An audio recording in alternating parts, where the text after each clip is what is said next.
Итак, давайте поговорим о ущербе, если так можно сказать, нанесенный Эмиратом Кавказ. Самое большое, что сделал Эмират Кавказ, это лишил чеченский народ на свою государственность, на самоопределение. Все остальное тоже зло, но это зло, оно самое большое. Одним махом Эмират Кавказ завернул всю нашу борьбу, все наше сопротивление, всю деятельность, всю работу, которая была сделана с 1991 года до 2007 года, все это в конечном итоге, благодаря Эмирату, было завернуто в террористическую деятельность.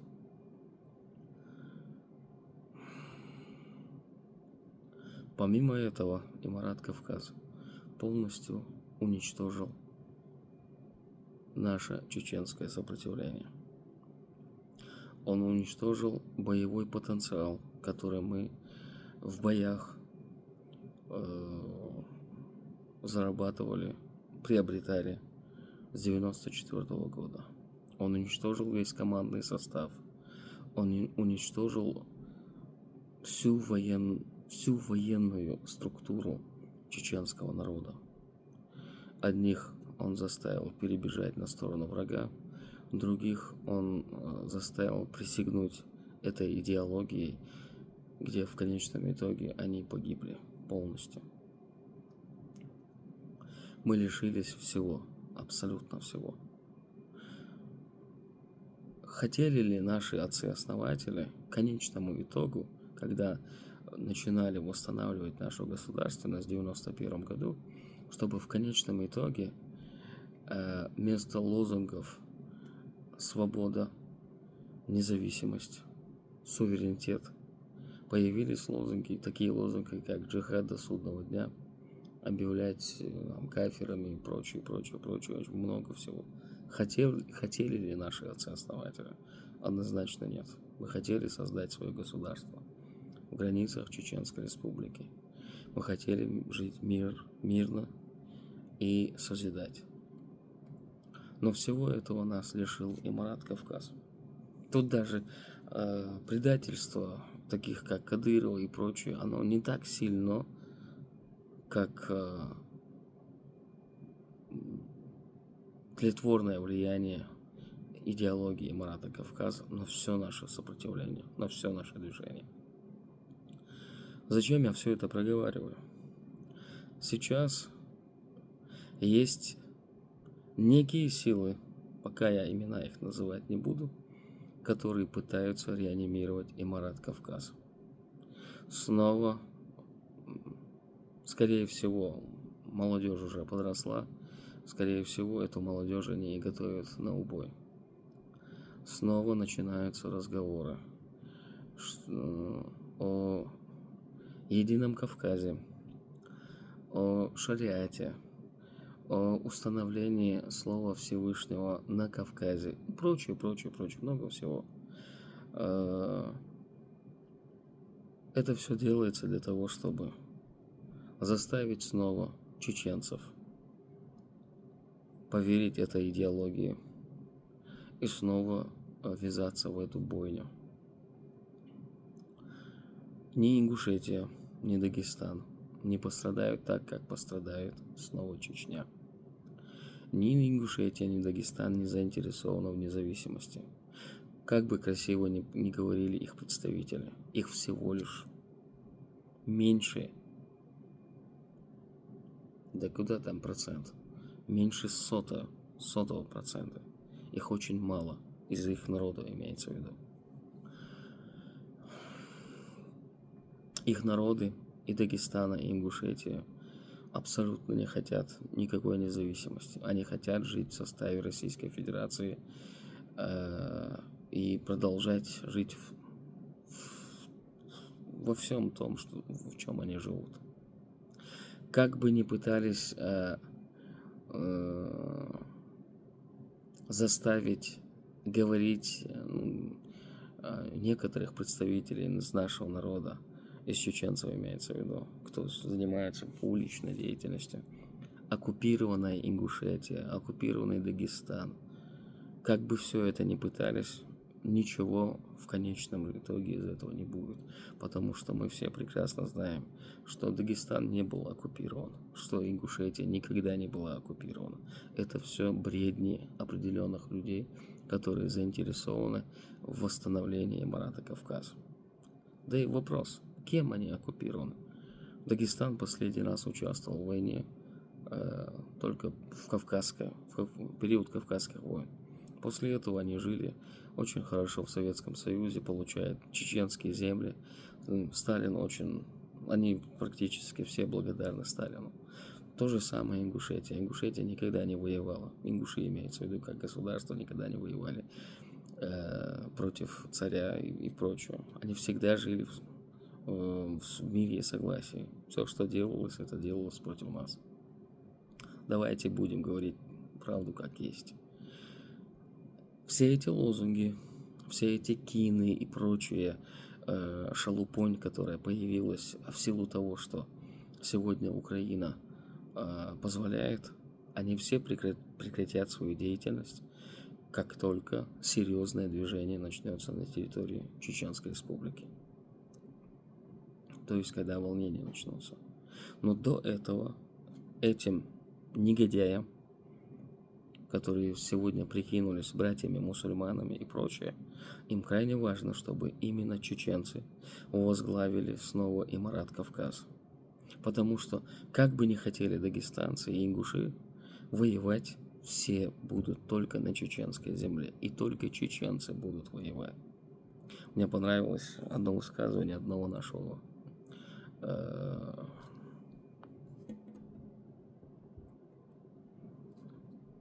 человека. Народы Северного Кавказа будут воевать до последнего чеченца. Так и есть. Мы, чеченцы, являемся движущей силой на Северном Кавказе. И мы ею остаемся. За последние 25 лет кто-нибудь из этих народов поднял флаг независимости на своей земле? Хоть один из них? Нет, и не поднимет.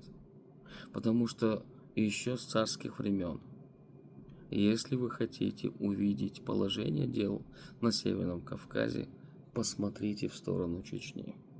Горят ли там костры? Это аксиома, это закон. И мы являемся движущей силой. Нас снова пытаются обмануть, молодежь пытаются обмануть религиозной риторикой. Это самое слабое звено, ахиллесова пята, можно сказать, чеченского народа. Хочу четко и ясно подчеркнуть. Лерами Нохчи, особенно Нохчи, остальные ничего не будут делать абсолютно. Максимум, что они будут, это воевать со мной и с таким, как я. Но никогда в жизни они ни одного выстрела не сделают в сторону истинного врага русских. Лерами Нохчи. Нас убивали, убивают и будут убивать не потому, что мы мусульмане, не из-за религии, а потому, что мы будем всегда стремиться к независимости, к свободе. Нас только за это убивают, за стремление нашего народа к независимости, к суверенитету. Вся остальная риторика, она просто пшик. Поверьте, именно это и есть движущая сила, которая действует против нас. Нас убивают, потому что мы в современной истории сформировались как государство, образующая нация. Это следующий этап развития того или иного народа. Мы именно вот в этом формате и стоим. Поэтому нас убивают. Поэтому Россия создала таких, как Кадырова и прочие вот этой нечисти из нашего народа. Поэтому им дан карт-бланш. Россия должна срубить корень чеченского духа. Как только они это сделают, я клянусь, ни один народ больше даже пикнуть не осмелится в сторону Российской Федерации. И все эти громогласные заявления представителей Ингушетии, Дагестана, где-то там они вякают, что о своей независимости и прочее. Как только корень чеченского народа будет срублен, и эти голоса перестанут. Мы во что бы то ни стало должны противостоять двум составляющим одно единое целое зло.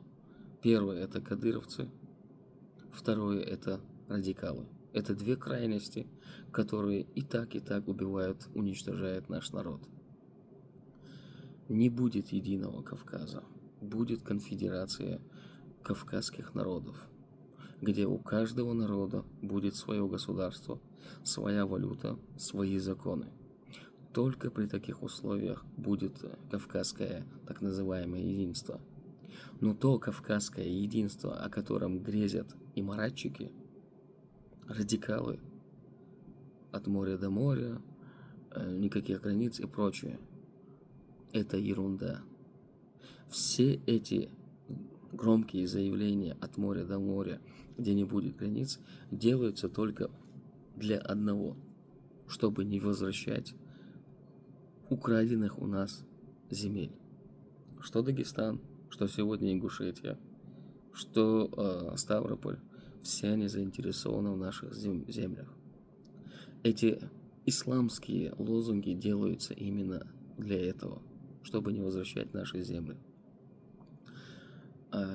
Когда ты тому или иному радикалу задаешь земельный вопрос, он сразу говорит: все земли принадлежат Всевышнему. Мы мусульмане и прочее. У мусульман существуют свои государства со своими границами. Когда вопрос возникает касательно Чечни и границ, чеченцы почему-то, будучи мусульманами на 100%, не имеют права говорить о своих землях. Поэтому, еще раз, не дайте себя обмануть. Чеченскому государству быть. Хотят наши враги, явные, скрытые, или не хотят, это не имеет никакого значения. Наше государство будет. Но если мы вот прямо сегодня позволим нашей молодежи дать себя обмануть посредством религиозной риторики, то мы в конечном итоге потеряем возможность в современной истории вернуть наше государство. Поэтому крайне важно отстаивать национальную идею чеченского государства. И теперь вы не отсылаетесь к Закаеву, не отсылаетесь там к каким-то другим личностям, не цепляйтесь за них. Сейчас речь не о личностях, речь о нашем государстве. Флаг Ичкерии окровавлен очень многими достойными сынами нашего народа. Но когда возник Эмират Кавказ, один горе-исламист Саид Бурятский без стыда и совести заявил, что все, что было до Эмирата Кавказ, является тагутом, то есть неверием. И это все пшик. Для Саида Бурятского и для таких, как он, да, безусловно, это и есть пшик, потому что он не является из нашего народа. В его жилах не течет чеченская кровь. И он не видел, как проливалась чеченская кровь. Но для нас, для чеченцев, это не тагут, не неверие. Это соль нашего народа, это боль и трагедия нашего народа. И нам крайне важен каждый чеченец, а тем более пролитая кровь на этом пути. Поэтому еще раз призываю: исламская религиозная риторика, она не должна затмить ваши умы и дать себя обмануть вот этим радикальным исламистам, которые расползлись как как чума расползлись по всему миру и пытаются снова реорганизоваться. Ставка делается на нашу молодежь. И тут даже речь не идет о вот этом брате Доки Умара. Ахмад его зовут. Он себе громкое имя придумал. Абу Хамза, который провозгласил себя амиром Эмирата Кавказ. Это всего лишь бумажный тигр. За ним нет ничего. Вот тот, кто тянет ниточки этого Ахмада, вот это и есть серый кардинал, который пытается снова заявить о себе и снова поднять под религиозным соусом поднять Эмират Кавказ 2.0.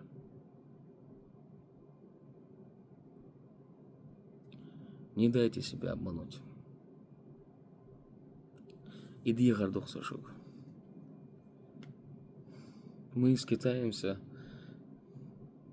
Сколько мы уже? 25 лет скитаемся по всему миру.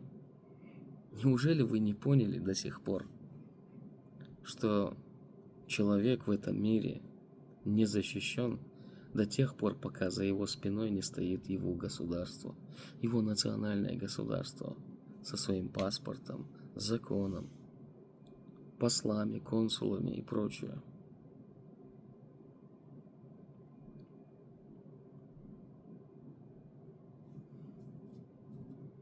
Многие чеченцы поняли, но вот молодежь, вот я вижу, я много времени провожу в сети, много времени читаю, наблюдаю, анализирую в Ченете. Молодежь, как и та молодежь, которая была обманута Эмиратом Кавказ, сейчас тоже готова обмануться этой риторикой, которая абсолютно губительна против нашего государства. Поэтому все, что вы делаете во благо нашего государства. Не дайте себя обмануть дагестанским эмиссарам, ингушским прихвостням. Не дайте себя обмануть.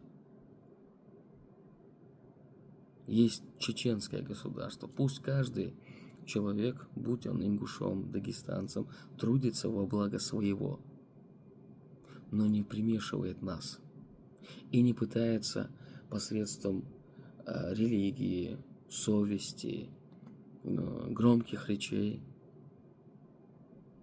сделать так, чтобы чеченцы трудились во благо их каких-то непонятных движений.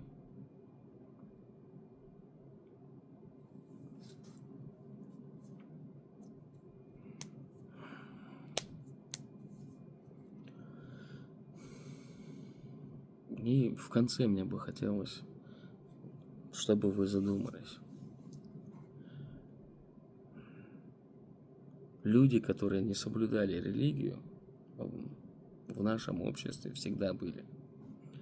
Но даже закоренелого алкоголика задело бы то, что если бы ты подошел и сказал: Абу Сулбас, ты не мусульманин, он бы подрался с тобой, доказывая тебе, что только он и есть мусульманин в этом мире.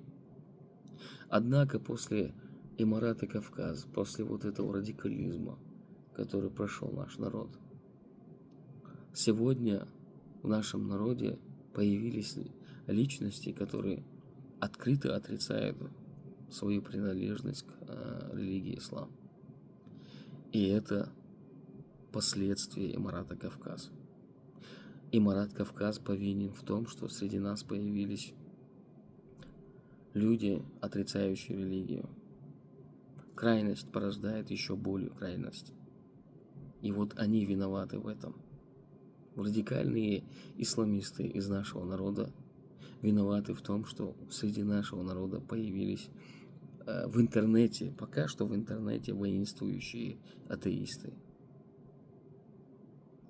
Однако тот, кто был в плену и оказался в ОРБ-2, может подтвердить вам, что воинствующий атеист-чеченец, который люто ненавидит все, что связано с исламом, бывает очень ужасен в своих проявлениях и очень разносторонен в проявлениях пыток по отношению к человеку, который пытается соблюдать свою религию. Поэтому вы, исламисты, радикалы, вы виновны в том, что среди нас появились вот эти ублюдки. По-другому их никак не назвать.